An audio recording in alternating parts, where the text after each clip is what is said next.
Welcome to Lathe and Loom. My name is Cher, and today is February the 20th, 2023. I am coming to you from Eastern North Carolina on the East Coast of the United States. This channel is just where I share a little bit about my fiber and crafting journey. So mostly knitting, a little spinning, a little dyeing, and a little bit of weaving. If you are a new viewer, thank you so much for stopping by. I welcome you to subscribe to the channel. I'd love to build a community. It's small but growing, and I appreciate everyone who is a returning viewer and who has supported me along the way. This is episode 21. So today I've got mainly some knitting catch up, and I will update you on where I am with my Shropshire spin, which is a little behind the scheduled time frame, if you recall from the last episode.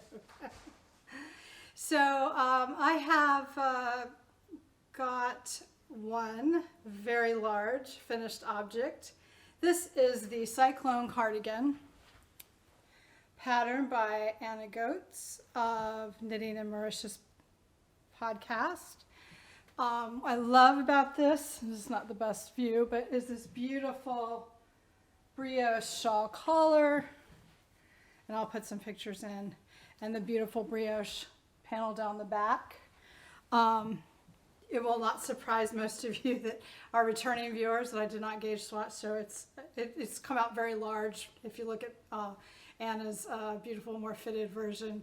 I knitted this with the intention of sort of semi housecoat bathrobe over pajamas, you know, in the winter kind of wear. So I wasn't terribly worried about fittedness, and I really kind of wanted it slouchy. I used Briggs & Little Regal 2-ply, which is a fairly rustic yarn. It's very well priced. It comes in 110 gram hanks. I purchased mine from Maritime Family Farms. If you're in the U.S., they're a U.S. stockist. Very reasonably priced, quick shipping, lots of great variety to choose from, and they have some of their own patterns as well. I had 6 skeins of this. Well, I had actually 10 skeins, but I had dyed 6 skeins with avocado dye back in the summer. That's on a prior episode. I'll link below. And when this pattern came out, I thought, oh, that's the perfect thing to do with it. Most of my pajamas are kind of this dusty pink or gray, so I thought that would be kind of fun. You'll notice the cuffs are not that color. So as I knit it on, it's got a lot of volume, and I'll insert some video, or I have by now.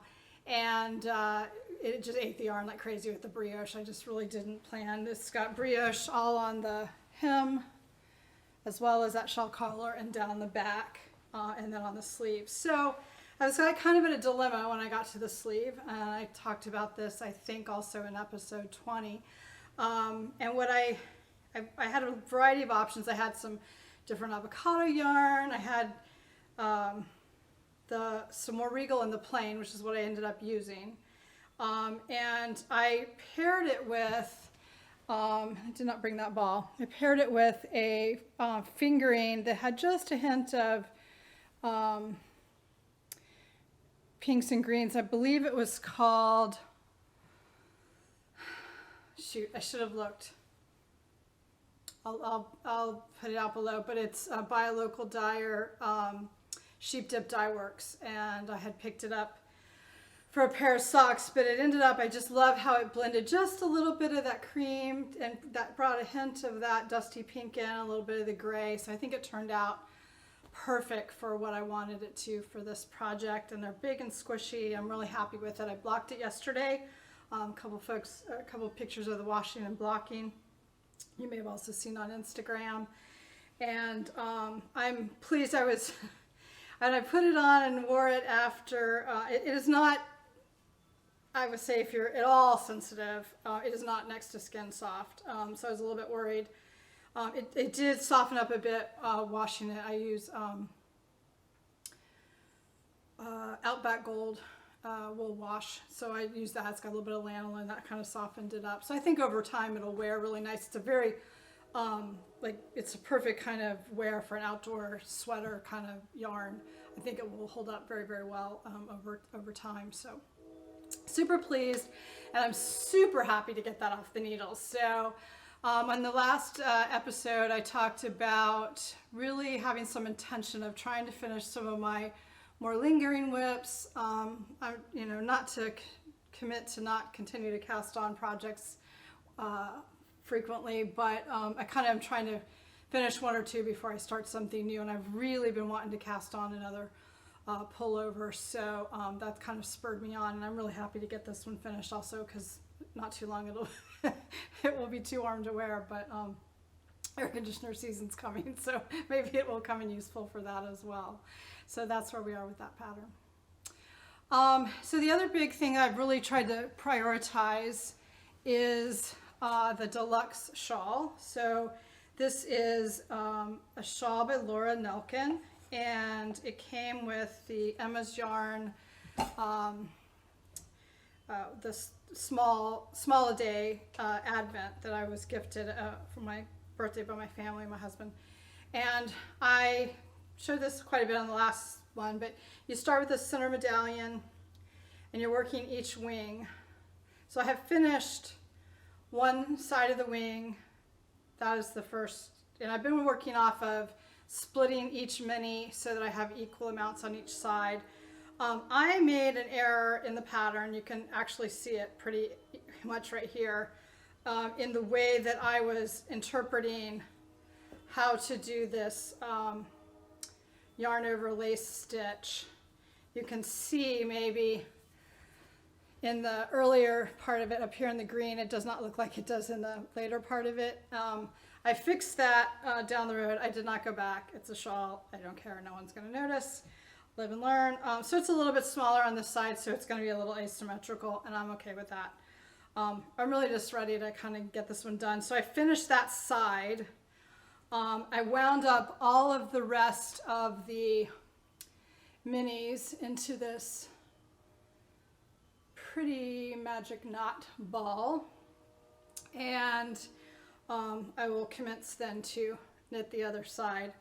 I've got the pattern fairly well memorized correctly this time, hopefully, so that should come off the needle soon. So those are the two that I really plan to prioritize until I finish them and before I cast on something else. So I'm going to pop in here a second before we go to the next segment. I just talked about the DaLuxe Shawl, and what I didn't mention is that this end, you use an Icelandic bind off. It is the first time I've used that bind off. She has a good tutorial on her channel, Laura Nelkin, and it almost looks like a tiny I-cord. It's so pretty and a beautiful finish. I can really see that it was so easy to do. So if you have not looked that up or tried it, I would encourage you to take a look at it. I'm sure it has a lot of uses. It's just a really nice finish. So the other thing that I did with this project is I mentioned I had seen Irina of Fiber Chats had posted a short of her combination knitting. Continental knitting, and then I think it's called Eastern purling. There's probably like many things, a variety of names. And it actually, the movement is somewhat similar to the Norwegian purl, but there's one less twist. And it's very comparable to the knitting move that you make as a continental knitter. So if you've watched for a while, you know I've tried various, I cannot continental purl to save my life. I can't throw. I learned to knit throwing, and I can't do it anymore. Even if I have tried to go back and learn for color work, and it's just really fiddly for me. And I do, so I typically will do Norwegian purl when I just have a few purl stitches. I find that very efficient, or if I'm ribbing. And if I have a really long run of all purl, I will tend to use a knitting pin and do Portuguese purl. So I had heard about combination knitting or Eastern purling, and I was really kind of thinking about that at the time that she posted this short. And it was just so clear the way that she demonstrated it. I think she demonstrated it with the ribbing and with just straight purling. And so on that deluxe project, I have started using that. And I will say at the beginning, it was very slow going, but I kind of stuck with it. It was a good project because it was stockinette, right? So I had long runs of purl.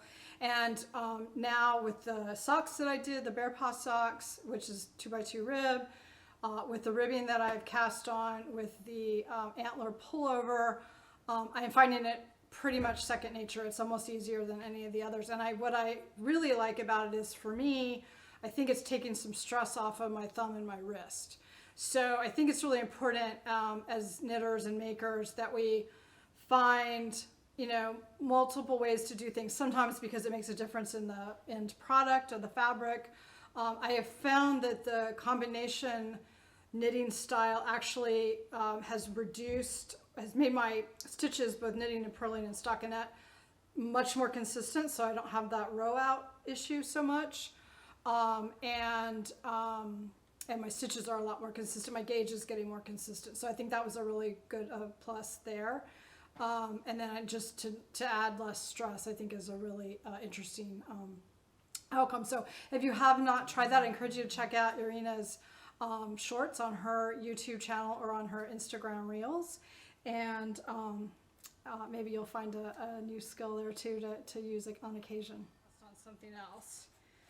But I had to travel, so neither of these were travel projects, and I really just wanted something kind of simple. I knew I would be around other people. I knew I'd be on the plane, the airport, but kind of wanted something easy. So I cast on a set of these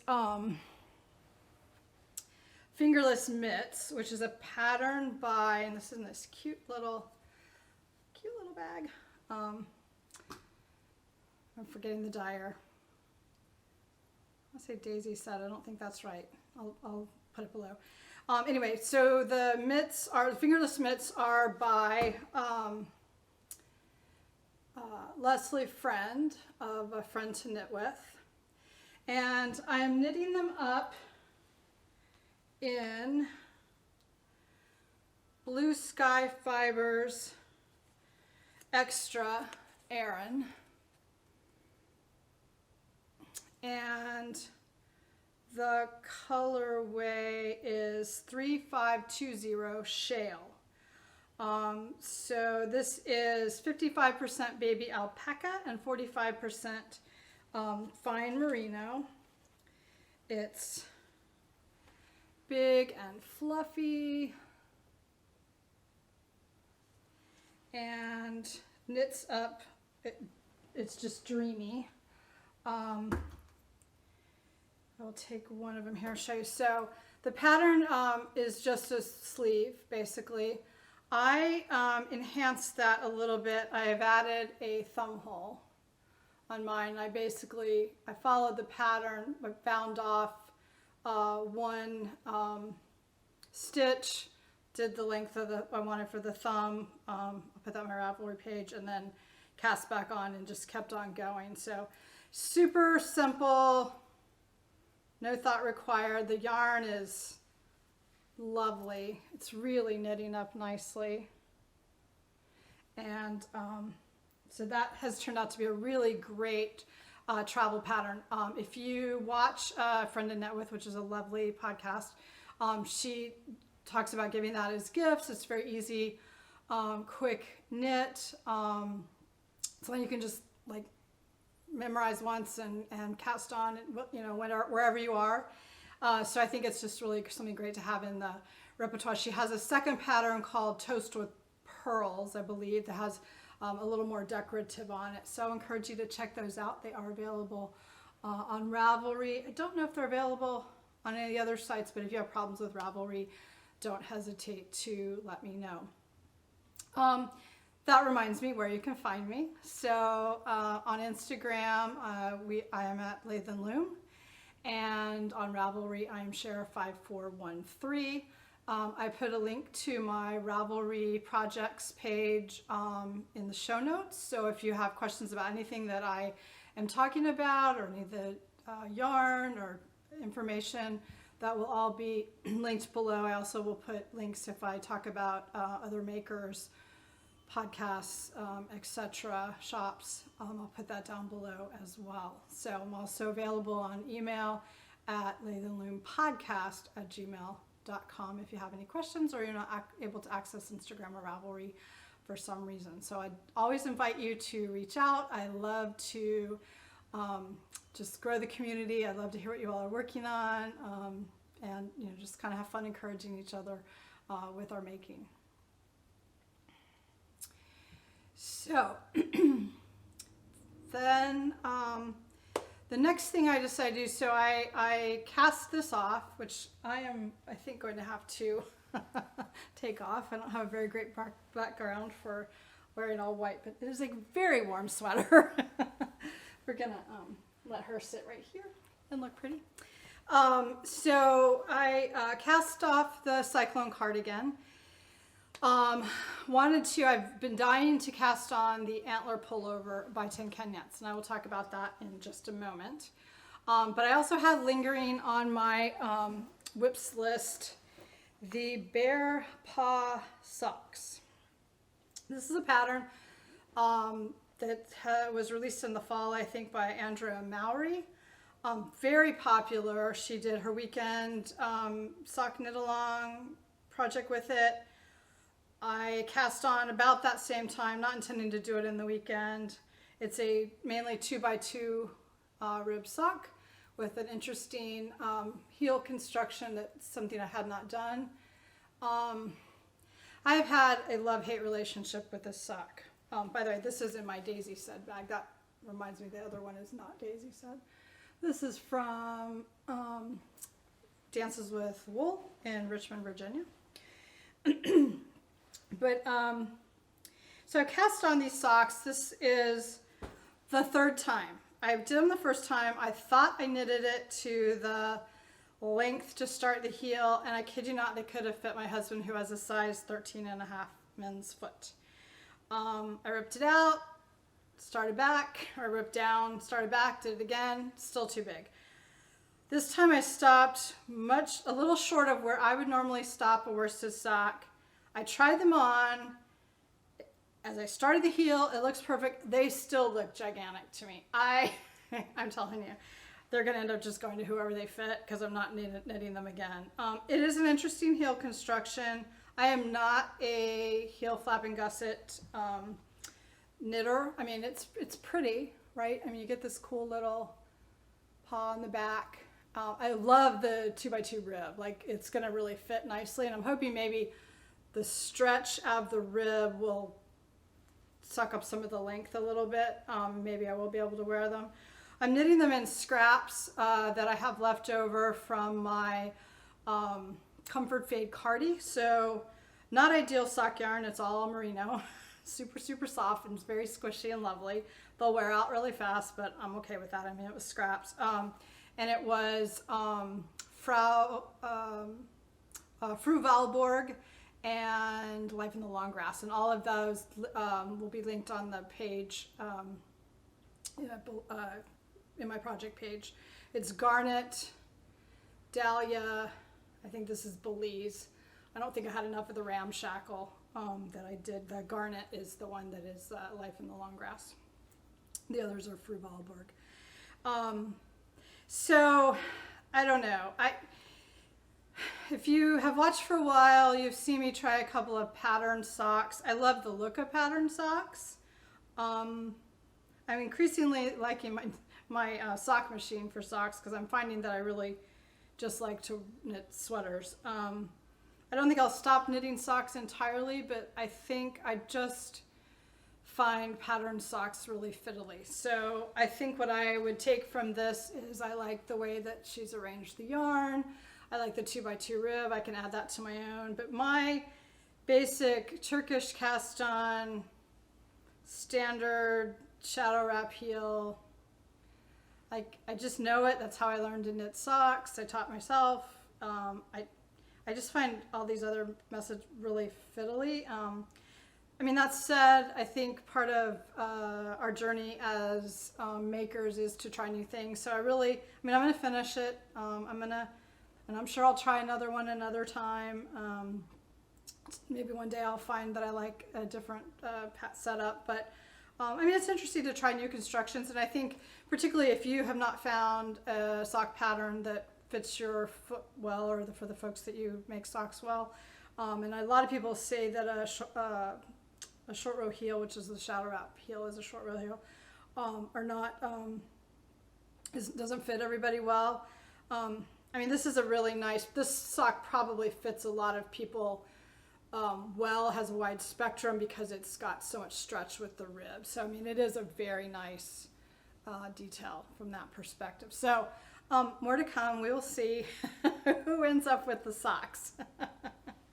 So that will be fun. So that led me to looking to cast on. So what I have been wanting to cast on is a pullover, and I have several that I have in my kind of wish list for this year, but the one that's kind of really called to me, it was the Antler Pullover. So this is a pattern by Tin Can Knits. It is one of their patterns that have sizing from, infant toddler up to men's adult. So very size inclusive. The instructions, this will be the second pullover I knit their flax sweater as well, and I've knit that in both my size and baby size. Really well written, very good for, I think, first garment knitting, and it was some of my first garments. So the Antler Pullover has this beautiful cabled yoke. And I think that's called a horn or antler motif from the cabling. I've not really knit a round yoke sweater, and I know that a lot of people have fit issues with it, so I'm a little curious to see how this is going to go. It is knit bottom up, which I think is kind of interesting because that's what I'm going to use for my swatch.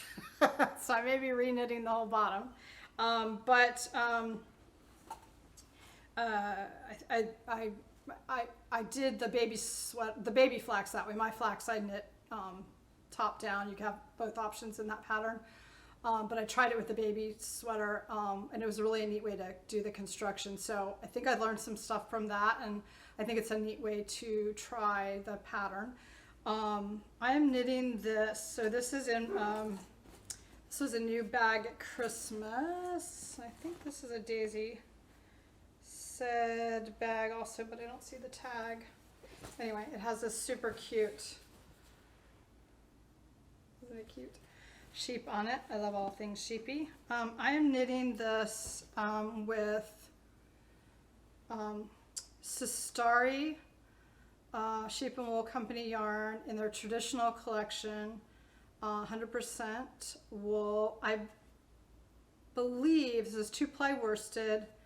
The color is blackberry. So here's the label here. Hopefully I don't think that's focusing. I'll put an overlay if it's not. And traditional. Yeah, I'll put an overlay of it. And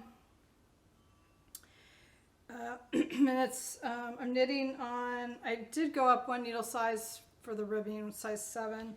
I really, literally just started this morning. So I've started with the cast on, a lot of stitches. So it's very interesting. Because there's so many stitches that you're casting on at the, at the hem, I thought it was very interesting to think about what cast on to use. I typically use a long tail cast on, which I like and is fairly quick, but I always misjudge, you know, how much of the long tail to leave. I watched a really interesting video by Nimble Needles, and I'll link that below, that just it had like 10 different cast on methods, and he compared and contrasted with examples of like when you might use each and how you can actually tweak them, whether you're knitting or purling, you know, so a stockinette or garter. It was a very informative video. I would encourage you to check it out if you have interest in the technical aspects of a cast on. I would love to learn the German twisted cast on one day, but I for some reason have a really hard time wrapping my head around it. I like the tubular cast on, but actually I'm really happy with I ended up with the long tail cast on, but what I did was I used 2 balls of yarn. So I think it's coming out nice for that tiny little bit that it started. And that actually solved the problem of not having to have the long tail. I wasn't sure if I would like that, because now I have, of course, multiple ends to weave in, but that's all right. I really don't mind that. So I'm gonna let them hang. My plan is to knit the ribbing and like about 3 inches of the body. I started with, so I'm a 48-inch bust. I bust wise am going to do the 2X size. My hips are a little bit wider and I don't want it to fit. My black sweater is fairly fitted and I like that, but this one I kind of want to be an over sweater. So I'm going to start the body with the 3X and then decrease towards the waist. Do the bust as a 2X, and then I always go down a size up on my shoulders. I'm hoping that will help make the yoke fit. So then I'll just go to the XL on the yoke. So obviously I will do a lot of as much try on as I can. A little bit different to try on with the bottom up method. So fingers crossed, right? So anyway, I'm going to knit those first few inches and then I'm going to wash and block it because I've not used this yarn before, and then check my gauge and go from there. So at worst case, I'll be ripping out 5 inches of body knitting. But you know what? That's okay, because to get a swatch big enough, you'd have to do it in the round. I kind of feel like this is going to be more accurate, and I'd rather know that now. And then I will use 9-inch circular needles on the sleeves. So I will probably go up a needle size there just to make sure, because I did notice when I knit the baby flax that my sleeves in the round were quite a bit tighter than the body. So I think that will help accommodate for that. And Andrea Mowry in her patterns recommends that. I did that with my Comfort Fake Hardy as well, and that tended to work out well. So that is my knitting update.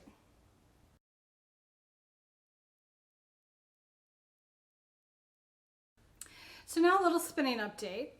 If you watched the last episode, if you didn't, I'll update you.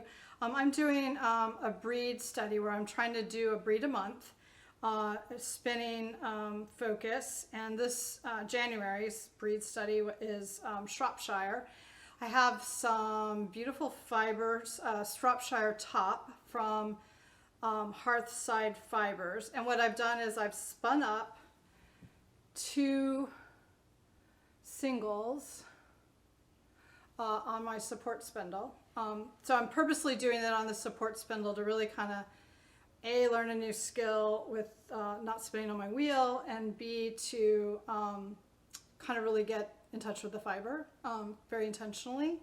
And so I'm now in the process of attempting to ply it from the 2 singles onto the spindle here. It's going to write, I am going to take some lessons. I think I mentioned this. Sorry, dog break. That's Sadie. She's our 9-year-old Labrador. It's probably a leaf going by, or UPS, or neighbor. Keeping us safe. She's a sweetheart. I'll put in a picture. Anyway, so plying that up, and I'm really close, so by the next episode I should have that plied up, and I think it's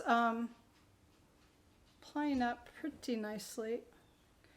Can't tell if this is focusing without my glasses, I'm sorry. It's very springy. I did do a little experiment, and you can see some of the evidence of that on my, and I'll put it in when I do the final yarn showing. I did steam part of that. One of the singles I spun right from the top, and the second single I steamed it after watching Lisa of Soulful Spinning steam some of her tops. She's actually got the same breed study. She's doing hers one a week. So if you want a faster version, I encourage you to take a look. Anyway, I encourage you to watch her anyway if you haven't. She's a wonderful spinner, beautiful knitter, and has done some really lovely natural fiber projects. So she is doing hers and knitting a I think it's a Kate Davies pattern that she's using each square for her plan. I am actually looking at doing in my squares a pattern that just came out by Isolde Teague, and the Nectar blanket, and I'll pop a photo in here. But it's this beautiful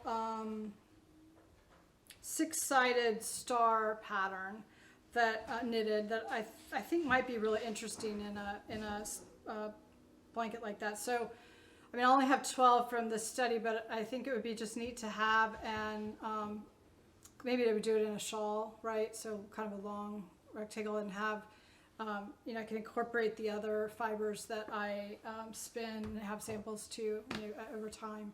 I think might be really neat. So more to come on that. And with that, that is all I have for today.